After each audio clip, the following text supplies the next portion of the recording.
सतश्रीकाल friends, कैसे हो आप लोग। I hope you all are doing great. मैं भी बिल्कुल ठीक हूँ। आज का वीडियो हम देखेंगे basically who is father of god Shiva. So इस वीडियो का आज हम देखने वाले हैं lord of Shiva, who is father of lord of Shiv ji का फादर कौन थे, उनके बारे में आज हम जानेंगे। बेसिकली मैं सनातन धर्म से रिलेटेड बहुत कुछ जानने की कोशिश कर रही हूँ, बिकॉज जितनी भी नॉलेज हो उतना ही कम है। सो यस, इस वीडियो को देखते हैं और जानते हैं कि शिव जी का जो है वो कौन है फादर। बिकॉज इससे पहले गणपति जी के बारे में मुझे कुछ नहीं पता था, बट फिर हमने गणपति जी के बारे में जाना कि वो बेसिकली शिव जी के बेटे हैं एंड उनका जो है वो, फिर उसके बाद हमें पता चला कि उनका हेड क्यों एलिफेंट हेड बन गया, कैसे हुआ, ये बाय नेचुरली था या फिर कुछ इंसिडेंट हुआ। तो उसमें हमें आइडिया हुआ वीडियोस देखकर कि नहीं, वो तो उनको जो है वो शिव जी ने ही उनका सर अलग किया था, फिर बाद में एलिफेंट का उनको नया जन्म दिया था एलिफेंट का हेड लगाकर। सो खैर और भी चीज़ें हम जानेंगे वीडियो में। सो चलते हैं वीडियो की तरफ, लेट्स स्टार्ट।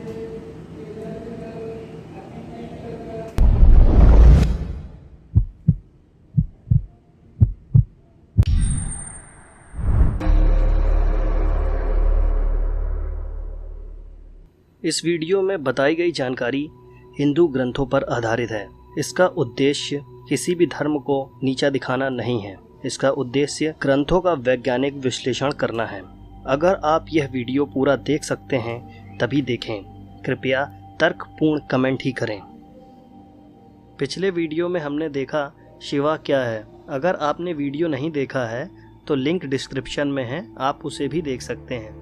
आज के वीडियो में हम शिवा की उत्पत्ति के बारे में वैज्ञानिक विश्लेषण करेंगे। शिवा, अल्लाह, जीसस, आप गॉड को कुछ भी कह सकते हैं। इससे ही हमारी यूनिवर्स बनी है, या यह कहिए यही यूनिवर्स है और यही वैज्ञानिक भाषा में एनर्जी है। आप सभी ने शायद डार्क मैटर या डार्क एनर्जी के बारे में ज़रूर सुना होगा और आप मैटर भी जानते होंगे। अगर नहीं तो हम बताते हैं। सबसे पहले मैटर क्या है। मैटर को हम तारे, ग्रह, एटम्स और अपने शरीर के रूप में जानते हैं। यानी हर वस्तु मैटर या पदार्थ से बनी हुई है। पूरी यूनिवर्स में 4% ही मैटर है, बाकी 21% डार्क मैटर है और 74% डार्क एनर्जी है। डार्क मैटर और डार्क एनर्जी ये दोनों ही दिखाई नहीं देते। वैज्ञानिक भी अभी इसे समझने की कोशिश कर रहे हैं। पूरी यूनिवर्स को बनाने में इसी डार्क मैटर और डार्क एनर्जी का योगदान है। डार्क मैटर और डार्क एनर्जी के बारे में विस्तृत जानकारी हम आपको अगले वीडियो में बताएंगे। अब हम इसे अपने ग्रंथों में ढूंढते हैं। ये ग्रंथ वही है जो है वो गणेश जी ने लिखा था। हिंदू ग्रंथों में आदि शक्ति या माँ शक्ति को ही डार्क एनर्जी कहा गया है। आप इसे विकिपीडिया में भी ढूंढ सकते हैं। हमारे ग्रंथों में जो शिवा हैं वो भी डार्क एनर्जी से ही पैदा हुए हैं। इसलिए हम ऐसा भी कह सकते हैं कि शिवा ही यूनिवर्स है। टाइम या समय एक चक्र है जिसे हम काल चक्र या समय चक्र कहते हैं। उसे शुरू करने की शक्ति शिवा के पास है। माँ शक्ति, आदि शक्ति या गॉड, आप इन्हें कुछ भी कह सकते हैं। अलग अलग धर्मों में इसे अलग अलग नाम से जाना जाता है। इन्होंने ही शिवा को बनाया। आप यह भी कह सकते हैं कि शिवा और माँ शक्ति एक ही हैं।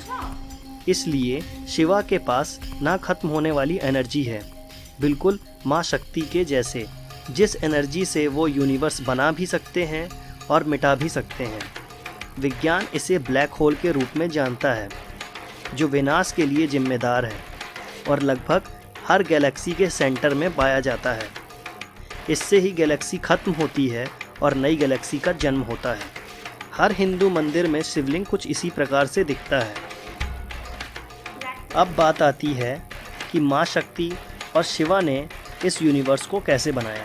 टाइम या काल चक्र को शुरू करने के लिए शिवा को डार्क एनर्जी में वैक्यूम स्पेस बनाने की आवश्यकता थी। शिव पुराण के अनुसार हमारी यूनिवर्स में 1-10 रुद्र हैं। इसका मतलब है कि वह हमारी यूनिवर्स के साथ ही बने हैं। शिव पुराण के अनुसार रुद्र के पास भी शिवा के बराबर शक्ति होती है।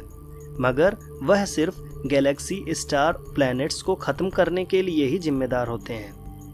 बिग बैंग को शुरू करने के लिए शिवा ने ही तांडव नृत्य किया था, जिसे हम कॉस्मिक डांस कहते हैं। आप इसे भी विकिपीडिया में चेक कर सकते हैं। शिवा के इस रूप को नटराज कहते हैं। नटराज के चारों ओर का चक्र ब्लैक होल की सरफेस को दर्शाता है, जो तांडव करते समय एनर्जी के वाइब्रेशन से पैदा हुआ। आग की जो लौ इस चक्र से निकल रही है, यही मैटर का प्रतीक है। लौ के बीच की दूरी वैक्यूम स्पेस को प्रदर्शित करती है, और यह चक्र समय है, जिसे हम टाइम कहते हैं। शिव शक्ति से ही विष्णु पैदा हुए, जो अपना आकार बदलने में सक्षम हैं, जो इलेक्ट्रॉन की तरह छोटे भी हो सकते हैं और यूनिवर्स की तरह बड़े भी। विष्णु, जो हिंदू धर्म में यूनिवर्स का आधार माने जाते हैं, इसी कारण से यह भी कहा जाता है कि विष्णु हर जगह हैं, और यही कारण है विष्णु अवतार लेते रहते हैं। ब्रह्मा, जो विष्णु की नाभि से पैदा हुए, वो टाइम, न्यूट्रॉन, इलेक्ट्रॉन को भी अपने यूनिवर्सल लॉ से कंट्रोल कर सकते हैं। इसका अर्थ यह है, ब्रह्मा ने ही फोर्स और जितने भी लॉ हैं वो बनाए, जिस कारण हम ब्रह्मा को ही विधाता कहते हैं। बिगर ब्रह्मा के कुछ भी मुमकिन नहीं है। रुद्र, जो शिवा के अंश हैं, वो विनाशक के रूप में काम करते हैं, जिससे हमारी सृष्टि का संतुलन बना रहे, बिल्कुल ब्लैक होल की तरह। अगर हिंदू धर्म की माने तो विष्णु भगवान की आत्मा है, ब्रह्मा भगवान का दिमाग है, शिवा सोल मेकर हैं, और माँ शक्ति भगवान की पावर, और भगवान एक है। हर धर्म इसे अपने अपने तरीके से याद करता है। आप इसे कुछ भी कह सकते हैं, अल्लाह, भगवान या गॉड। साइंस इसे एनर्जी कहती है, और यह एक शक्ति है जो हम सबके अंदर है, और यह हमारे ग्रंथों में भी लिखा हुआ है। और शायद यही कारण है कि आज भी जर्मनी में संस्कृत पढ़ना अनिवार्य है। हिटलर ने अपने सभी साइंटिस्टों को संस्कृत पढ़ने को कहा, और उन्होंने हमारे ग्रंथों का अध्ययन कर नए नए आविष्कार किए, जैसे missiles, aircraft, atom bomb, medical science. जो भी आज हम देख रहे हैं, वह सब हमारे ग्रंथों में पहले से ही मिलते हैं। यहाँ तक हिंदू ग्रंथों में टाइम ट्रैवल और टेलीपोर्टेशन की बात भी है। अगर हम भविष्य में यह सब देख पाएं तो हैरानी की बात नहीं है, क्योंकि यह पहले भी हो चुका है। हमें अपने ग्रंथों का सम्मान करना चाहिए और ज़्यादा से ज़्यादा उनसे ज्ञान इकट्ठा करना चाहिए। हमारे ग्रंथ विज्ञान का आधार हैं, उनमें हमारे हर सवालों का जवाब है। हमें तो बस उन्हें खोलकर देखना है। आज के लिए बस इतना ही। अगर आपको यह वीडियो पसंद आया हो तो लाइक करें, कमेंट। मतलब कि जो शिवजी हैं, इनके बारे में हमें जानने को मिला कि शिवजी जो बेसिकली मेन जो है, इनकी जो शिवजी कोई आम नहीं है। उनके फादर हम जानने की कोशिश करेंगे, बेसिकली उनके फादर कौन है। तो इसमें हमें इस वीडियो में हमें जानने को मिला कि शिवजी जो है वो बेसिकली एक पावर है, एक शक्ति है, जो कि अंधेरे में बने, अंधेरे में उनकी जो है वो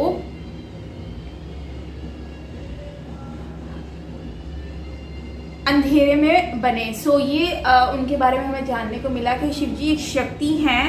एंड इसके बारे में जो है वो मतलब अच्छे से इन्होंने एक्सप्लेन किया है शिवजी के बारे में और इस धरती के बारे में कि ये धरती किस तरह से बनी और यहाँ पर जो है वो किस तरह से शिवजी बेसिकली डार्कनेस में बने और जो है वो उनके पास एक पावर है। शिवजी जो तांडव करते हैं उसके बारे में एक्सप्लेन किया गया कि क्यों करते हैं।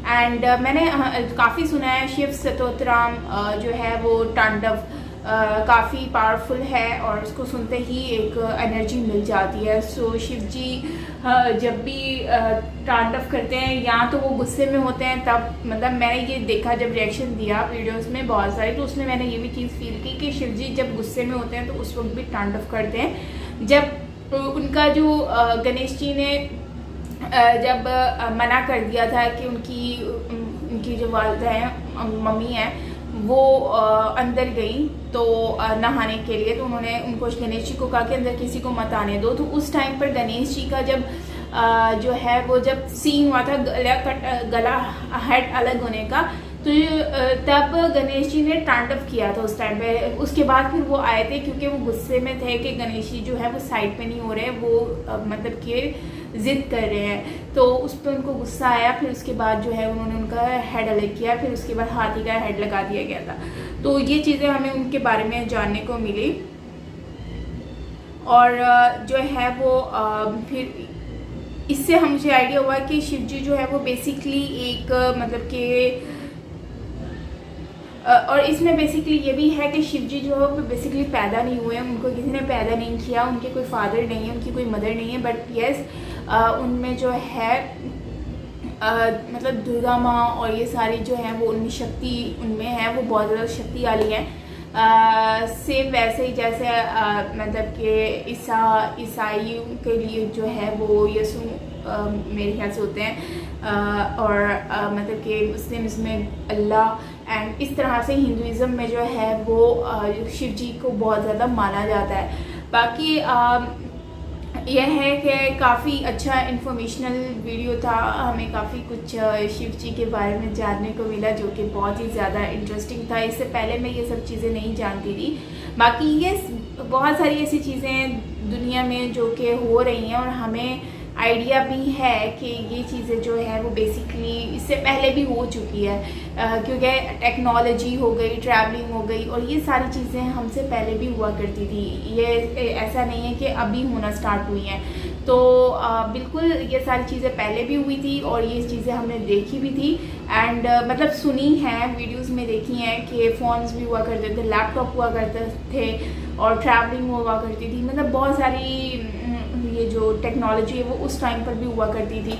लेकिन हमें लगता है कि ये तो अभी टेक्नोलॉजी आई है, तो ये सारी चीज़ें पहले हुआ करती थी जो कि एग्जिस्ट करती थी, उसके बाद ये ख़त्म हो गई, फिर दोबारा से आई। तो ये हमारे पास बहुत सारे एग्जांपल्स हैं, बस हिस्ट्री के बारे में जानने की ज़रूरत है, उसको थोड़ा खोलने की ज़रूरत है। सो गाइस, आपका क्या कहना है इस वीडियो के बारे में, आप मुझसे ज़रूर शेयर कीजिएगा कमेंट सेक्शन में, मुझे अच्छा लगेगा। बाकी अगर आपके पास भी कोई सजेशन हो तो आप मुझसे शेयर कर सकते हैं और लिंक शेयर कर दीजिएगा कमेंट सेक्शन में, इंस्टाग्राम पर भी मेंशन कर सकते हैं। मिलते हैं नेक्स्ट वीडियो के साथ।